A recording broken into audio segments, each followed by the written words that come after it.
move back because I'm going to make you stand up in a minute. And what I'm going to do is I'm actually going to live stream right now. So I'm going to get off the stage and pretend like I wasn't already up here. And I'm going to live stream to my business page so that we can illustrate what we can do with this strategy. So when I introduce you guys, I'm going to put my screen up and I want you to be like, this is the best conference. It's amazing. Get up and cheer. Are we cool? Thumbs up if we're cool with that. Awesome. Okay, so I got it all prepped over here. So pretend you guys don't know this is going on. Sorry, love. Oh, hey, interwebs friends. Guess where I am today? I'm getting ready to go on stage at DigiMarcon Canada! We got so many people here excited for this keynote, so I'm going to say goodbye to you and pay attention to these folks. Awesome. So that was broadcast live on my Facebook page, and I am just going to jump into the presentation. So I'm Bond, owner of the Ad Strategist, where we help brands stop guessing and start getting results with their Facebook ads. So I get really, really ninja with the back end of Facebook, and I loved your question that you just asked about attribution. So I'll bring that up in the presentation. If you guys want to tweet at me, you can hit me up on any platform at the Ad Strategist during this presentation. So like I said, we help brands stop guessing and start getting results because I see so many people just putting a boatload of money towards Facebook thinking that it will solve your problems. But without a proper strategy, you're just amplifying stuff that may or may not be working. So we really want to hone in on what is working, what Facebook as a platform enjoys, and right now they are loving all over video, and that's what we want to figure out how to get more results with. So, like I said, I'm Bond, and somehow I got some cool people to say some stuff about me, so I want to talk to you about why I'm qualified to be up here on the stage. So we work with awesome brands who are putting information products out onto the market. So this is Nikki Elledge-Brown, one of our clients. We have Jill Stanton from Screw the 9 to 5 is funny enough their brand name. And Michael Seltzner of Social Media Examiner is a new friend of mine, and he said, the world needs more people that think like this, the forward-thinking people that are out there understanding these trends that are coming, but then also being able to break it down to like the real talk metrics about how you can get results in business. And this one might be my favorite. Amy Porterfield said, I'd like to just take you and put you mini size and put you in my pocket and carry you around so that you can tell my team all of the things that are happening in the market as well. Okay, so why am I qualified to teach this? Well, one, I get bananas results from my clients on Facebook. And two, because I have a Facebook live show called, get this, Breakfast Wine with Bond. Yep, I have a Facebook live show where I bring guests on, entrepreneurs, ordinary entrepreneurs, and we get them to tell stories of their lives, talking about the extraordinary things that we do in marketing. So it's a super simple concept, but it is a Facebook live show where I bring on guests. So in this presentation today, I'm going to be talking about one, why do we want to live stream in the first place? Because that's super important. Two, I'm going to give you an example of how to put this in practical application. And three, I'm going to dive into the back end of Facebook. So, hands up again if you were the people that have run Facebook ads. Okay, so good chunk of the room. So we're going to jump in and show you how to create these audiences real quick. And at that part, I'm totally open to questions if you guys need some support as I explain that. So, why live streaming? Actually, hands up, is anyone here using live streaming in business right now? Whether it's a personal brand or a corporate brand. We've got a few people in the room, so it's not a completely new concept. In the industry that I'm in and in the internet marketing space, if you're not using live streaming right now, people are like, what? It is the most popular thing out there. And the reason is because Facebook is favoring it as a presentation medium.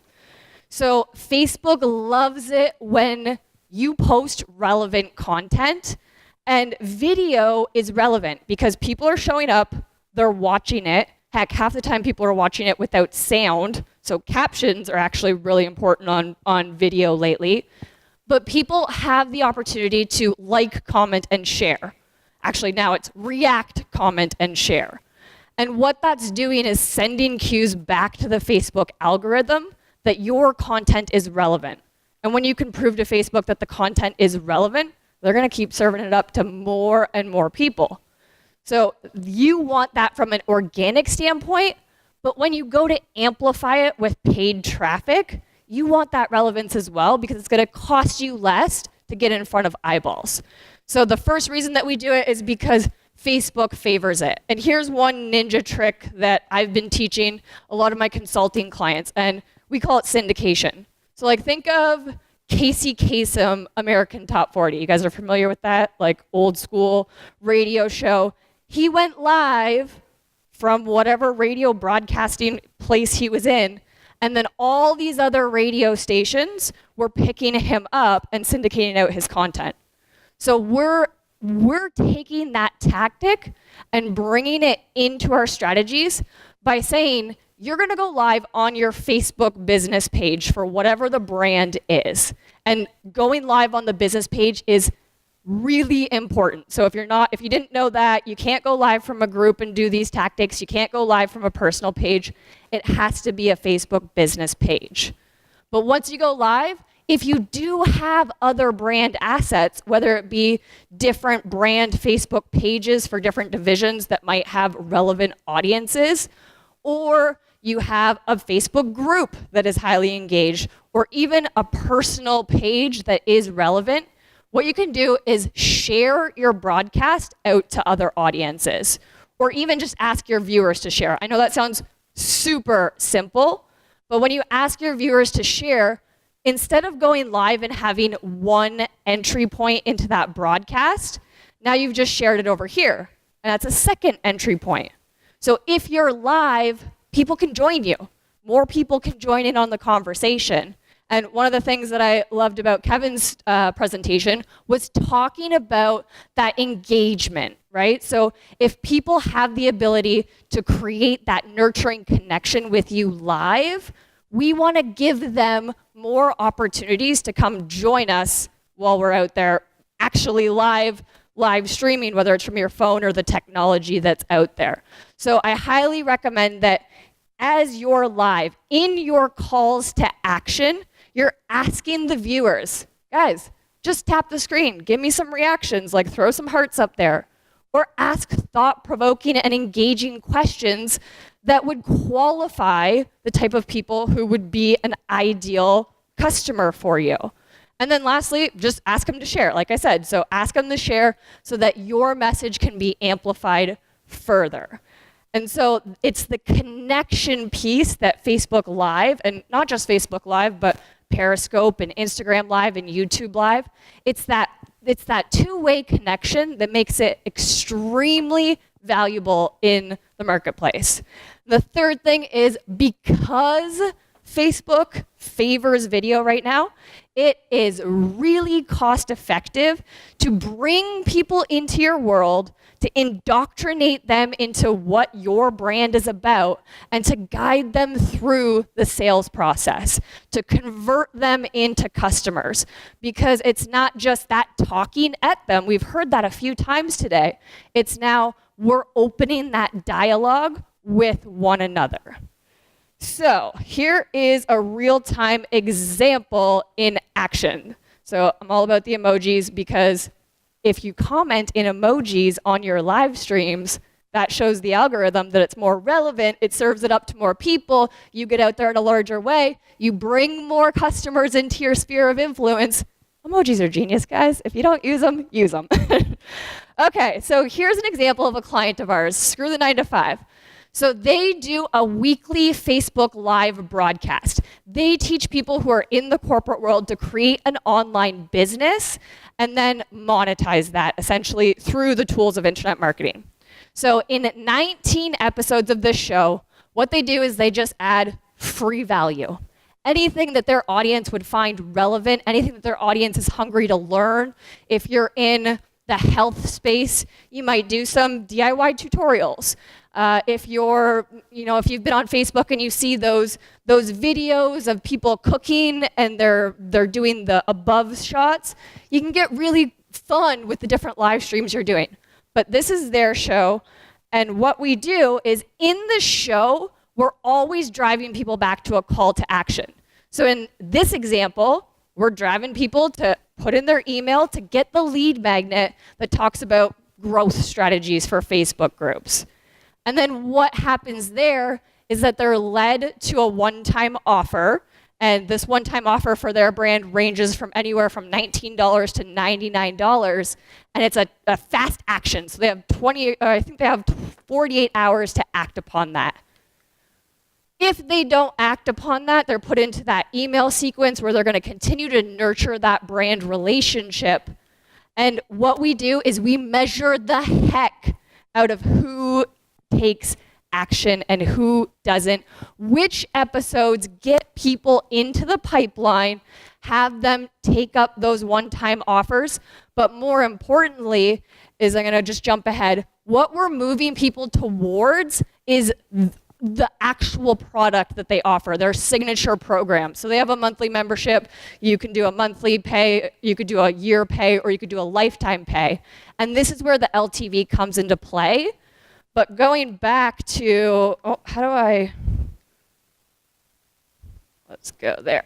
So going back to this, what we do is we measure, okay, you're gonna go live on Facebook, you say all the things, you tell people to go click to that page, and then we're gonna measure who's clicking on the page, who's giving their email address, who's making purchase transactions, and who is becoming members of their membership. And we literally analyze every single aspect of that and give it yay or nay measures, right? Like, so here is a green check mark says, yep, this one's giving us positive ROI on the front end of that funnel. And then if it's an X, that means, hey, we tried it, but this lead magnet, this freebie that we're giving away isn't working, so we're not going to amplify this. Now, if you look in the bottom right-hand corner here, this is the total ROI of the front end of this episode. If that is green for us, our goal of this campaign is to make that ROI coefficient equal 1 or above. So if that is a green box, we will then amplify this episode out to cold audiences of their target market, meaning the Facebook Live show that they did, we're gonna put it in front of more people, and we're gonna target the people that are ideal for their business. So here is episode 1 as an example. Here is episode 5 as an example. So you can see that 2 episodes of the same show could have vastly different results. And we want to know these things because I see so many people then wanting to amplify episode 5 because they thought it was good, but the numbers aren't showing that it's leading people towards where they want in the customer funnel. So we want to make sure that every dollar that we're spending is being allocated to the right things. So this slide here is actually showing you the retargeting audience that we're also accumulating in this process. So yes, we have a way to immediately prove that ROI, but this audience right here is real rad. And the reason is these video views is anyone that has seen at least 3 seconds of that video. And what Facebook does is they put them into a bucket and they say, hey, you can get in front of those people again with retargeting. So in the span of these 19 episodes, we've grown the audience here to 207,000 viewers, which is 7 times bigger than this client's email list, okay? We've spent over $100,000 in ads to build that email list. We've spent $5,600 on the ad spend to get people into that retargeting audience. So that breaks down to just 3 cents a 3-second viewer. And yes, I know that that is important, but I'm gonna get to that a little bit later. So 207,000 viewers. Let's just assume that you have an earnings per lead of somewhere between $5 and $50.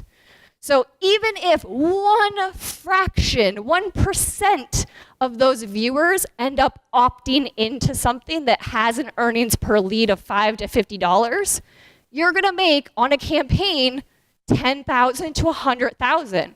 And so for our clients, every time that we launch a campaign after the fact, so aside from their membership, these are the results that we can count on because these people already know, like, and trust their brand. Okay, so I'm gonna give you some steps on how to do this. Step 1, you start the live stream. Hi guys, I'm Amanda. Welcome to Breakfast Wine with Bond. In your live stream, you're going to call out you're going to talk and add value. You're going to then ask them to take a next step action. So whatever that is for your brand, whatever you're trying to accomplish, whether it to be to get them to make an immediate purchase with a coupon or to opt in and receive that email autoresponder, the first step is just go live and ask them to do that.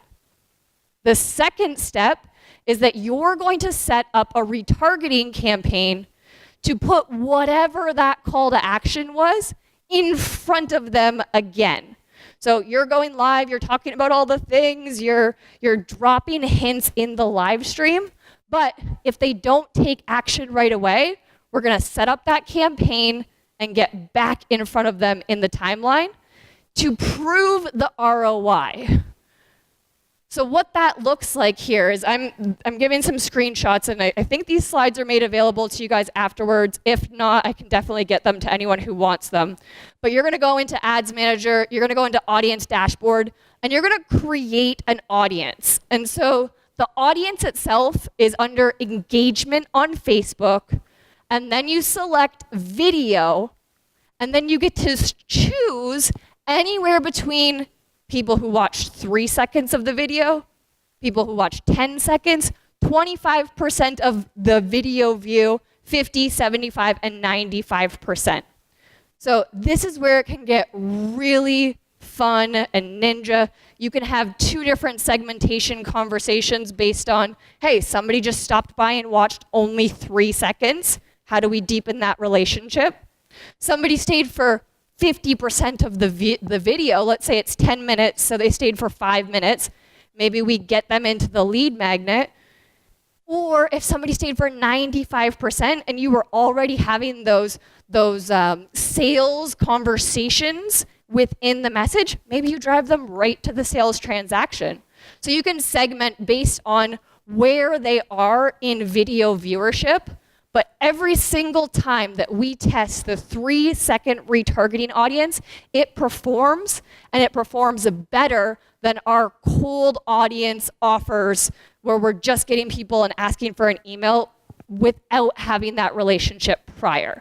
So I highly recommend, if this is something your team's doing, start simple as you set it up, but then you can get really fun with how you segment, what you drive them towards based on how they interact.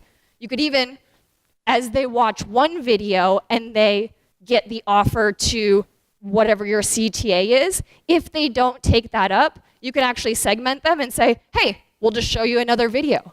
And then you have a sequence of a few more videos to warm them up to really get them to know and understand your brand. So there's so much power in the segmentation that can happen after people watch these videos. So I would just select 3 seconds, and then how to retarget them is literally in the custom audience area. You just select the audience of that video that you just created, and it's going to serve up whatever the ad is that you're trying to get in front of them directly to those people who watched at least 3 seconds of the video. Before we go on and we start throwing dollar bills at this, we want to actually confirm the ROI. So like I said here, we track it, and so this is actually a manual process that we do for this client. They have a report that's pulled from Infusionsoft. We cross-reference that with the Facebook data, and this is a report that gets compiled once weekly. There are other tools out there. I know we're pretty hot with Sherpa metrics lately for attribution, and we've worked with Wicked Reports as well to help us pull in this data. But what we want to do is, and this is just in the back end of Facebook, we want to make sure that in our retargeting sequence, every dollar that we're spending, we're making back our desired ROI. So in this case, when we're retargeting them after that live show, We've spent $2,200 here to make $8,800. Our cost per action is under the desired CPA that we're looking for. This is an all systems go for us.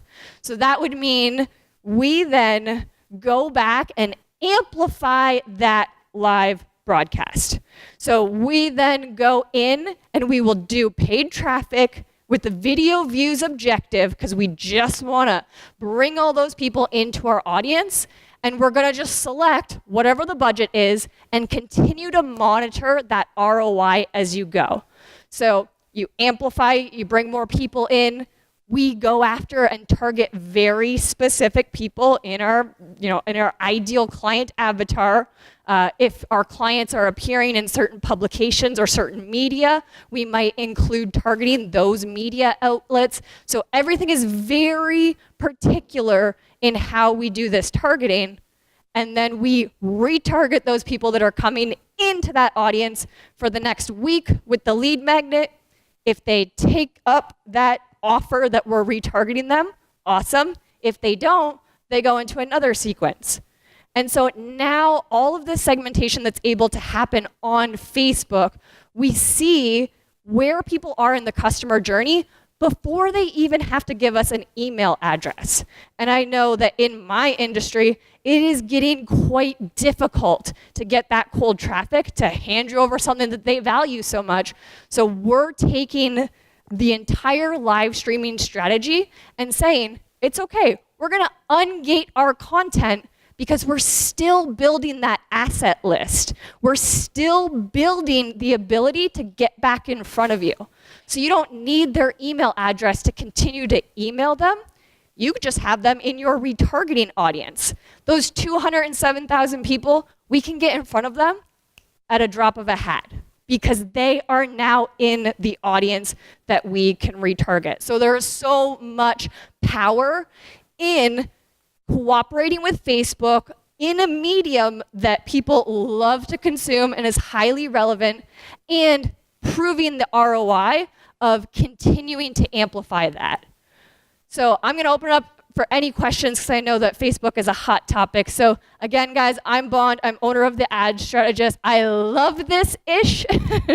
So feel free to come talk to me at lunchtime, and I'm happy to jam on any strategies for you. And if you head over to my Facebook page, you can see how the show Breakfast Wine with Bond, which seemingly has zero to do with Facebook ads, has helped me create the business that I have. And it's, for me, a place of thought leadership on that platform, and then I can retarget the heck out of everyone into my actual products behind it. So thank you guys for listening today, and then I'm going to open it up to any questions.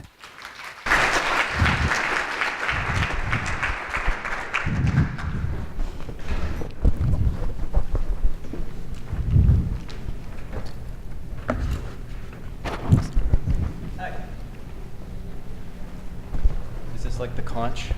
What is this? Hi. Oh, Mike, nice. So if you were to start a live streaming kind of endeavor, how do you get the first viewers, right? You're thinking about putting something together. I have an idea for a show as an example, and you're like, okay, so I just turn the camera on, and where did those initial viewers, those first few people come from? So let me ask you a qualifying question. Does your brand have a Facebook page already? Let's say yes. It's hypothetical. Okay, so hypothetically, yes, if you have a Facebook page, when you go live, you're going to immediately be shown to the audience that you currently have. Now, with the beauty of Facebook Live and that syndication process, I've been consulting on people who are going to start a podcast, okay? So they're influential in the podcasting world. Both of them had podcasts previously. They were merging, zero audience between the two of them, and they were going to start doing podcasting. So I said, hold up, we're going to bring it over to Facebook. We're going to use the assets that you already have. So for them, that included their business pages, and because it was relevant to them, their personal page, as well as the email lists that they currently have too. So they go live on a brand new page, 0 followers. And what they do is they just let people know that this live streaming is going to start. So whether you're committing to a series or it's just like a one-off, you can mail your list if it's relevant. Anyone who's in your audience currently is going to be there. And then it's the amplification that's gonna go out and then bring more people in.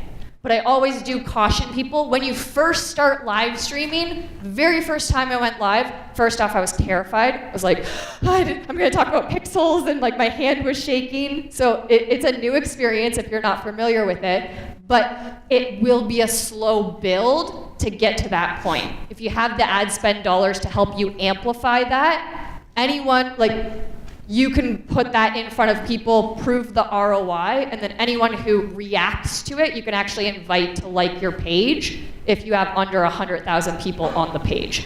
So it's just using, I like to call it open loop conversations with people after the broadcast. So I go live, I ask a bunch of questions, people leave comments, and then I'll continue to go back and comment and engage them so that they keep coming back to that broadcast.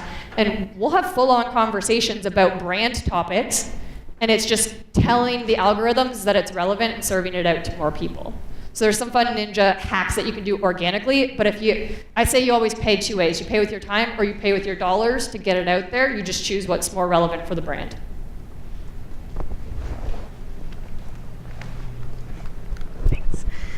Would you ever exclude, so we talked a lot about, retarget these people. Is there ever a group where you're like, you know what, I just don't want to, there's no ROI here, so I'm going to exclude them from seeing this? Absolutely. And we actually, exclusion could even be, I'm going to exclude the people that already took my freebie. The conversion. Right? They already took the opt-in, so I'm not going to continue to show them that live broadcast. Mm-hmm. So you can absolutely stack and layer. Again, I wasn't sure of how many people were using live stream, so I didn't get into that. You can also say, this person who watched 25% of this video, stop showing them this first video, but start showing them the next video. If they only watch 10 seconds of this video, put them over here, but exclude them to here.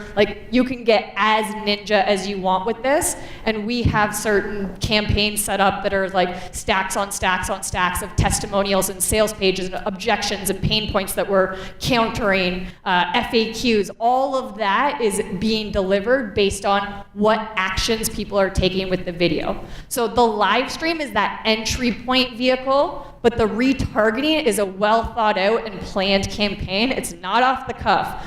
You sit down and you measure the heck out of all of those things. And so I actually recommend that you have the retargeting campaign set up, and if you've proven it in other ways first, awesome. If you haven't, start with the live streaming and start to build up that authority there, but don't put paid until you prove that retargeting on that side. Does that answer the question? Yeah, definitely. Thanks. Any other questions before I wrap up? Oh, one in the back there.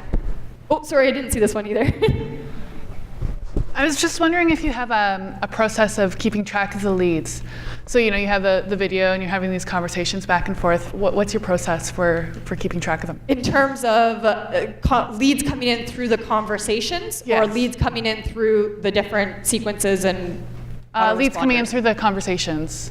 So I'm actually probably the worst person to ask about this because I've built my business, which is significant, off of no Facebook marketing, which sounds silly, but I've spent hundreds and thousands, pretty sure millions of people's dollars to do these things. So my process is really belly to belly. I just build really strong and solid relationships. And actually, I'm in the point in my own business where I'm just starting to implement these things that I consult on for other people. So I would just say, whatever your customer management is, I know a few people are using the tool Trello quite well, and it's just allowing you to record and document the conversations that you are having with people that aren't coming in through your email autoresponders and the likes. Does that help? Yeah, it does. Thanks. And then there was the last question in the back.